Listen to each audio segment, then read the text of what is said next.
Hi, and welcome back.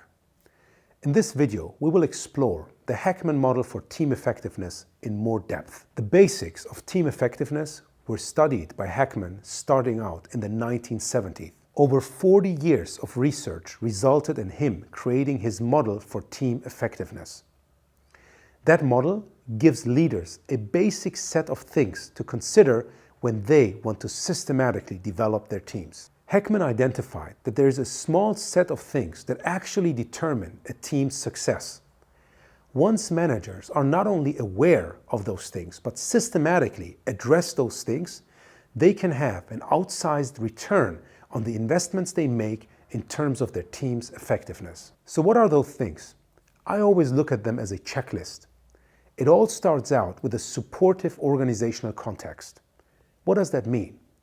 It means that the organization as a whole is willing to give the team the right environment. In one of our previous videos, we were talking about long-lasting teams, because teams go through a journey from forming to storming to norming to performing. The longer teams can stay together, which is something that the organization determines, the higher their effectiveness.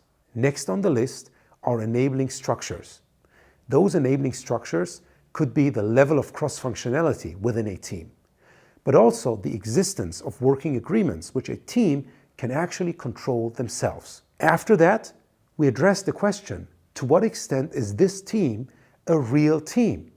And we have talked about that earlier, right? A real team not only shares a common goal, they also need each other to deliver that goal. Another aspect which a team can control is to provide a compelling direction. In the case of Scrum, we, for example, have the product goal, which covers the customers, their needs, and the product itself, but also what we as an organization want to achieve. So this compelling direction helps a team to become more effective. And finally, your role. Once all of those things are in place, the supportive organizational context, the enabling structures, the real team, and the compelling goal, expert coaching is critical. Be it a Scrum Master, an Agile coach, or just a leader within the organization that systematically drives the development of a team, that can make a huge difference. So when you look at that model from Hackman, you can actually have those 5 elements as your checklist.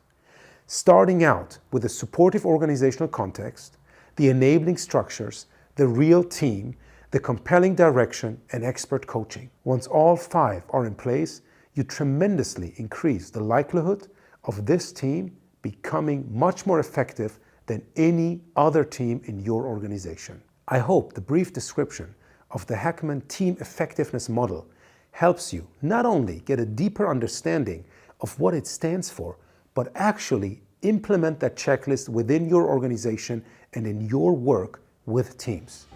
See you in our next video.